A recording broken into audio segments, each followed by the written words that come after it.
Bleach is one of the famous big three that constantly got praised by anime fans as successor of Dragon Ball.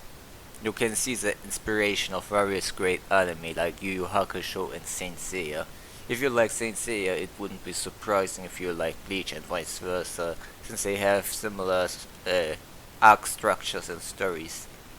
Even some surprise reveals are similar, as the Gold Saints would be equivalent of the Captain class Shinigami, aka Soul Reapers, and it is not surprising in an arc where foes become allies that many consider them the peak of their respective franchise. The terms used in this video will be mostly Japanese because I experienced Bleach in Japanese, and it will only go up to the Fullbring arc, aka the original anime run. Main character is Kurosaki Ichigo, a high schooler who can see ghosts. One day, a girl that looks around his age appears weirdly dressed. She came to protect the town Ichigo lives, Karakura town, from weird creatures that are called hollows. They are basically dead people with grudges that couldn't pass on to the next life and eat people with high spiritual awareness, aka Reiatsu. A hollow starts attacking Ichigo's home, injuring his family, and Rukia risks his life to protect him in the last minute. Since she can't fight, she passes on her powers to Ichigo so they all can be saved. Thus Ichigo becomes a Shinigami, aka Soul Reaper, with insane powers and beats the crap out of that creature. Until Rukia gets her powers back, Ichigo has to take the role as a Shinigami and take care of the hollows. She will teach him more about the hollows and the roles of a Shinigami, while Ichigo would teach her how to behave normally in the human society. Involved in various nonsense are soon to be main characters Sado Yasuo, aka Chad, Inoue Oihime, and lastly the pseudo rival in Oyo Ishida, a Quincy, who are basically members of a group of humans that have special powers and are enemy to the Shinigami. After a few days, Rukia would disappear with two people arriving to capture her. The weakest of them beat up Oyo with ease, and even Ichigo couldn't do anything against him until he got an adrenaline boost, only to be defeated by the other guy in a blink of an eye. That person is Kuchiko Byakuya and the elder brother of Rukia. His attack broke the link to Ichigo's powers, and now he can't use Shinigami powers anymore. In order to save Rukia, Ichigo and his friends train on the Ugahara.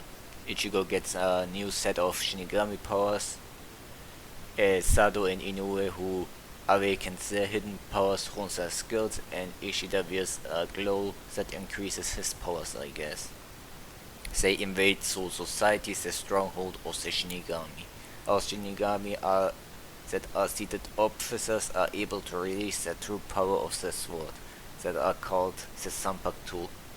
The first state is called Shikai. When a Sanpaku is released, it gives the user a new power, like elemental manipulation, or it changes itself into a completely different weapon. There are 13 vice captains, or lieutenants, which have so much Reiatsu that whenever they enter the human world, their power get limited to 20%. One of these is Renji, the weaker one of Rukia's kidnappers. During Ichigo's rematch, he would struggle despite his honed skills, but eventually remembering his training adapted and helped him to overcome Renji Abarai. Above the vice captains there are 13 captains. They are the strongest Shinigami in Soul Society. Byakuya is one of them, and Ichigo would eventually face Kenpachi Zaraki first. And the captains are on a completely different level, and characters end up unable to defeat them, or actually barely succeed. Besides Kenpachi, all captains can release a second state of the Zanpakuto, the Bankai. It's usually a buffed up version of the Shikai and gives the user a Masahriatsu boost. In the meantime, there is an internal conflict in Soul Society not related to the main characters, a conspiracy. The youngest captain Hitsugaya Toshiro and his vice captain Matsumoto Rangiku try to solve it, which they will do. That leads to another mind-blowing plot twist, which is considered the biggest plot twist in anime history. The next arc is anime exclusive and sways away from a far more interesting plot that was set up in the Soul Society arc. Regardless, weaker characters get a shine, especially Uyu Ishida, who lost his powers in a fight against a captain. It is a decent arc about a new group called the Bounds, which are spirit vampires pretty much. They can summon creatures that obey them, called Dolls, and are powerful. While that story can technically be skipped, it hints a lot of challenges that will await our main characters. It is also the last arc with the old classic animation style. The fights that involve Bankai, Ichigo and Byakuya are some of the best in the franchise, and if you like Uyu Ishida, you will probably enjoy this arc too. The Aranka arc, as I would call it, is a mixture of 3 or more story arcs. It's basically a saga. The main character set up in the Soul Society arc succeeded in his experiments of giving hollows Shinigami powers. They look more like human and wear clothes that look similar to that of the Shinigami but with opposite colors. They also have a Zanpakuto. Instead of Shikai and Bankai, they have a different release called Resurrection that gives them their hollow abilities back. To protect Karakura Town, which is a town with the highest Ryatsu in the living world, Soul Society sent off reinforcement to protect it, a group led by Captain Hitsugaya Toshiro. It is the arc where Ichigo needs to overcome his fears of his power, which he seemed like it originated as a side effect of his own Shinigami powers. There's a group of Shinigamis that have hollow powers introduced called the Wizards. They help Ichigo out. The arc ends with Inoue being kidnapped by one of the Aranka. Ichigo's group decided, without permission of Soul Society, to invade the Hollow Realm, Rekumundo. In the Gumundo arc is another rescue mission and has many similarities to Soul Society. Not only the structure but also the enemy archetype and patterns. Many fans considered it therefore a discount Soul Society arc. Like the Soul Society arc, there are groups of powerful warriors. The equivalent of the captains in Soul Society are the Espada. If you know Spanish, which I don't, you probably guess that there are 10 of them, ranked by strongest to weakest, from the smallest to largest number. There are also the Privadon Espada, who are former Espada and have insane powers of their own. While all that is happening, the villain would go to invade Karakura with some of his strongest allies. The last arc is Fake Karakura arc. In Nekumundo, Ichigo would face the kidnapper of Inoue Oihime, Wilkura Schiffer. Ichigo would defeat him with a new power fans call Vassal Lord form for some reason. Back in Karakura Town, which turns out to be a fake version, the villains would face the remaining members of Soul Society's strongest warriors. Before the fights, we see a flashback of the Wizards and their relationship with the villain and Urahara. Regardless, there's a bunch of fights. During all the mess of fights, the anime caught up with the manga several times. During the Hegemundo portion, this leads to random filler arcs that confuse the viewers. As the ones are taking you away from engaging story and breaks the pacing. And probably why many jump ship to the manga. There's a manga arc about a man sending assassins to kill some noble who escaped to the human world. I can spell her name, so I will call Harui. Ichigo and his friends have to protect her, which gives some of secondary cast more time to shine.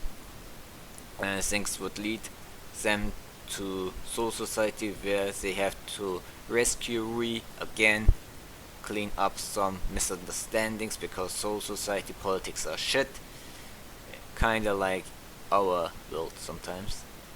There's a plot twist with the new Captain Amagai being the main antagonist. The story arc name already spoiled it, so and Ichigo has to stop him.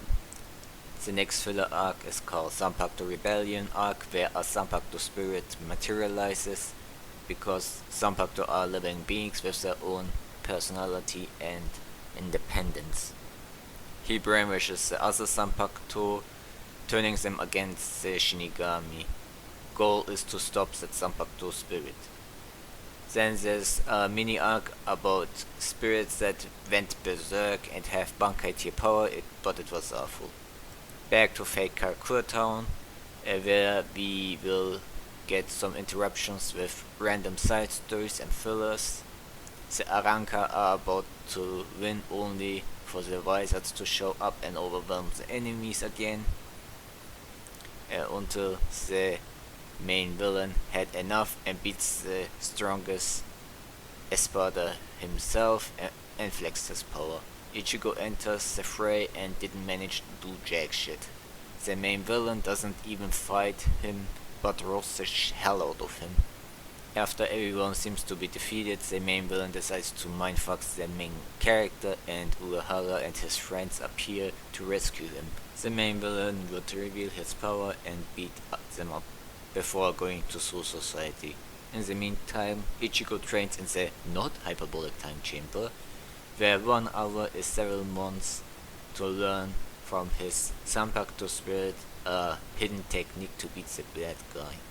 Then we get the usual final fight with the MC, saving the day. The next arc is about Ichigo going through the acceptance that he will no longer have Shinigami powers, and each use drains them away.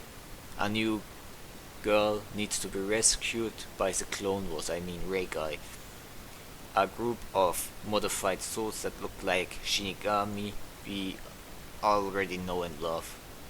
They are stronger than the original, somehow, when the plot demands. Soul Society has now its members replaced by fakes, and the captains alongside the main characters try to stop the villain Kagerosa, some overpowered science dude who can manipulate dimensions. Eventually, he would get the girl and fuse with her to become another character that used to exist in the past, but a complete jobber who is now probably the most powerful character now.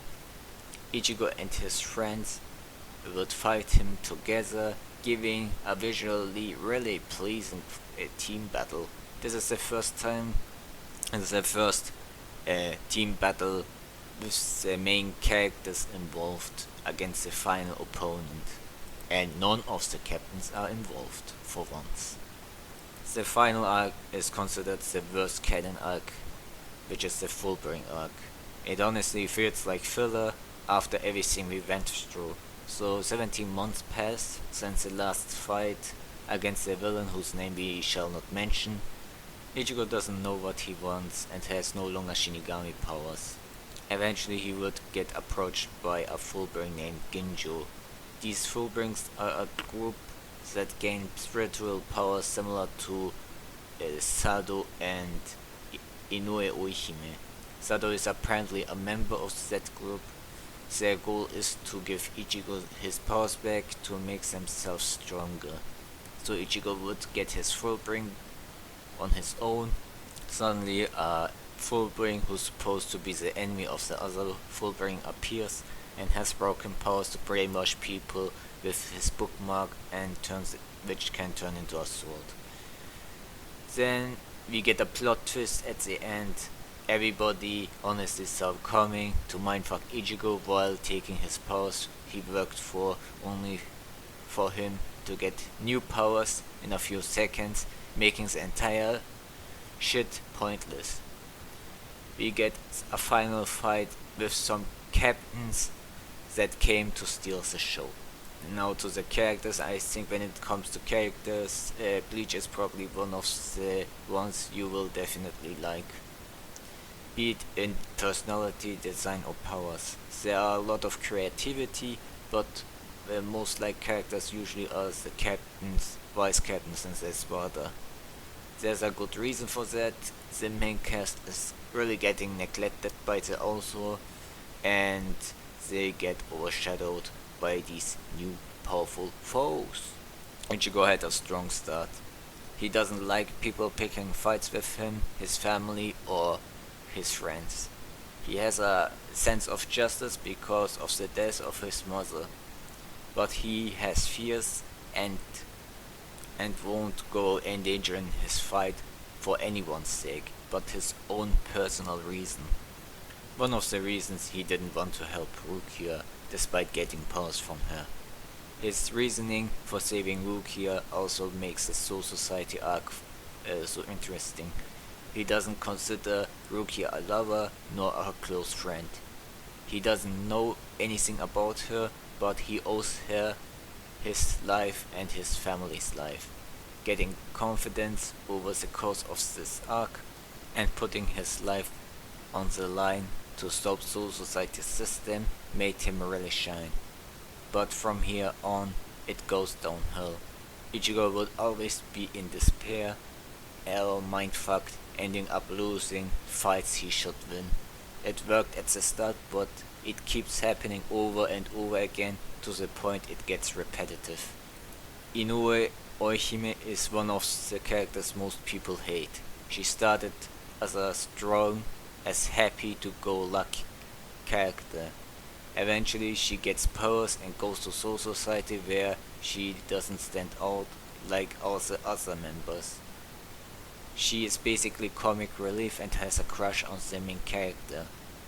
In the Arrancar saga she had an inner conflict about whether she deserves Ichigo or not as a lover and gets kidnapped.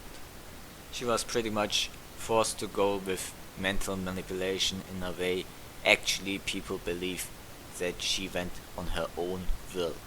What ruined her character is how she was in the Hekumundo arc. She was being victimized to the degree it felt uncomfortable and annoying.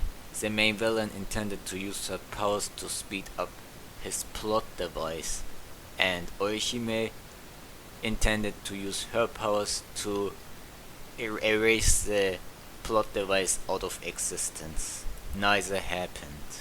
The main villain just used her as a bait to lure some captains and trap them. She ended up turning into a damsel in distress for the rest of the arc. She went to Hekumundo to protect her friends, then begged her love interest to protect her in a scene many hated. That thing ruined her entire character forever in many eyes. While in the manga and the future manga adaptation she would have a few more roles.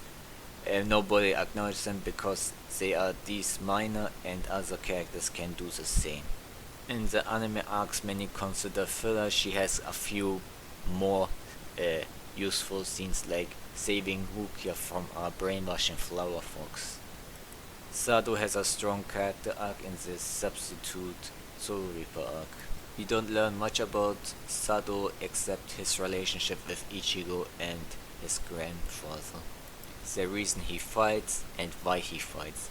He left a strong impression that lead to the Soul Society arc, but after losing to a captain, Sado's character never recovered again.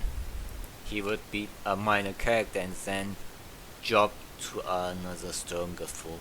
He is considered a jobber and by far the most useless character in the series so far. Not even in the Fullbring arc he shines.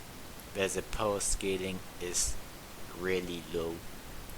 Uyu Ishido seems like a very important character and rival. He has some unique techniques, but none of his fights really end up mattering much.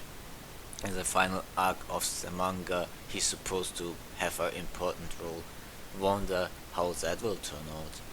Unlike Sado, Uyu is actually competent and only losing to Hex and Renji. He is still really forgettable. Rukia Kuchiki is one, if not the strongest female lead in the story. We learn about her upbringings, her relationship with her brother, the expectation people have on her, and how she adapts to the human world. She is a very funny character, but sometimes she can be really badass when the situation calls for it. Even without her powers, she can fight hollows. Despite her cute looks, she has a lot of cool moments. In Soul Society arc, despite her being imprisoned to be executed, she has some of the best moments. She reflects on her past, her regrets, and comes to terms with her death. She learns also about valuing life from Ichigo. She is very supportive of her allies and does her best to help them out if she can. If Ichigo is down, she knows how to make him confident again. If Oihime is worried, she would offer to talk and even train her.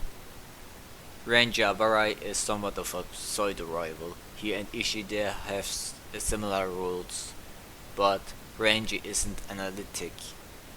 He gets some victories, but they aren't notable. For being a vice captain with a bunker, he is really underwhelming since his loss to Ichigo. Byakuya Kuchiki might be one of the strongest written characters in Bleach. He belongs to one of the four noble houses. He is very skilled in Shinigami abilities and he has a very strong Bankai. He started off as a character who follows the system because of past events, even if it means to execute his own sister. He would be one of Ichigo's biggest allies. His decisions may seem to work against Ichigo, but he does most of it with good intentions. The main villain is very crafty, but all that comes down to him using his Sanpaku to manipulate everyone. His goal is to find powers that surpass those of a Shinigami, which led him to make many victims for his experiments. His charisma even allowed him to make the enemies of the Shinigamis, the Hollows, his underlings. He brought a lot of hype to the series, but honestly, most of it didn't live up to what he generated. Some of his plans are utterly stupid or wasted. The ally main faction didn't suffer any major casualties. Considering the amount of story arcs passed, it left a sour taste in our mouth. There are some other characters that were really important, but these were pretty much the key characters. You still have Hitsugaya Toshio, a child prodigy, Sake Kenpachi, who loves fighting a lot, Gin Ichimaru, who seems to be really mysterious, Grimjo, one of Ichigo's major challenges before the fight against the main antagonist, Okura Shifa, who seems to be a mindless underling, who slowly shows humanity inside him. Bleach is enjoyable and has really good arcs. Even a simple story like a rescue mission is shown to blow a lot of things out of the water. The characters are lovable and the comedy really helped through the first arc. Kubo really has a great sense of humor. Also the characters and the setting are visually pleasing. Kubo has a great sense for fashion too, and we would see characters like captains in casual clothes and in the human world sometimes. Like in Senseiya, the characters are pretty. You will definitely find one waifu or husband or two in case you are into these kinds of things.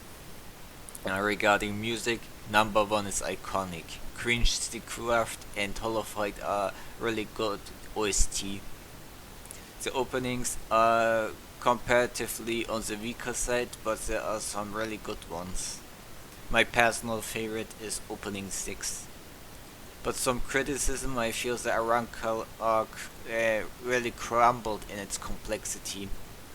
As there were way too many things set up in motion and hard to keep consistent. You have also too many plot twists. Bleach has great plot twists, but there are so many of them, you can see them coming at some point. One of which is Inoue powers being wasted. There's also a few ones that how the as part of ranking works.